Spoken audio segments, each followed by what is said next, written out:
In the small town of Marshall, North Carolina, Main Street Comics and Games. there once stood a little comic book shop that could, Hey. where local kids of all ages found a safe place to play and be themselves. I feel like you're an elf fighter. Yeah, I fight them. For owner Kyle Clark, opening the shop was a dream come true. I managed a comic book store in New York for a long time. I just loved it, but I wanted to expand on more of the board game aspect of it and more of like the community concepts. Should we go to the Slurpee?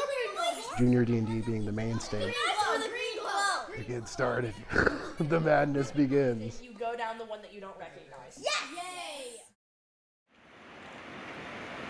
Those sounds of controlled chaos fell silent on September 27th as floodwaters from Hurricane Helene swept through town. I was like, all right, I'll try to load up some stuff. And got a carload, and then the roads were impassable.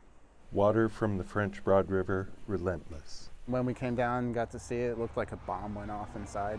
Almost all of the shop's decor simply washed away. The water line is about 7 feet in the building, caressing all of the shelving, right where we had like some of the artwork on the wall. I mean, one was standing. One piece of artwork was standing, and it was the Main Street sign. Clark still in shock over how much was lost to the flood. We got 2% of our inventory.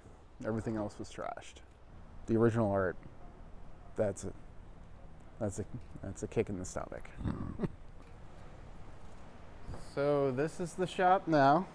Clark surveys the cleanup progress inside the once bustling Hero Haven. All against that far wall, thousands of comic books. I mean, we had been working and collecting those for the shop for,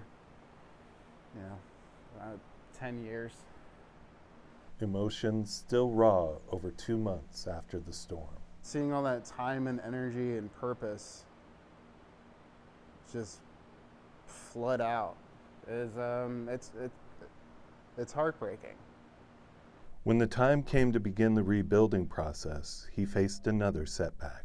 We had private insurance for our inventory, and they won't cover it because they said that we don't have flood insurance for the inventory. And we're just like, okay. With little help from other funding sources, Clark had to get creative. We're selling t-shirts online. This is one of them. A GoFundMe page has also been set up to help raise much needed money. Clark unwavering in his desire to recreate his dream. Get set. 1 1,000, 2 1,000. People talk to us about are you going to reopen? And would you reopen in Marshall? This is the only place that we would reopen. Clark summoning the strength of his comic book heroes to keep moving forward. We'll get there. It's just going to take a lot of time, a lot of energy. It's a marathon.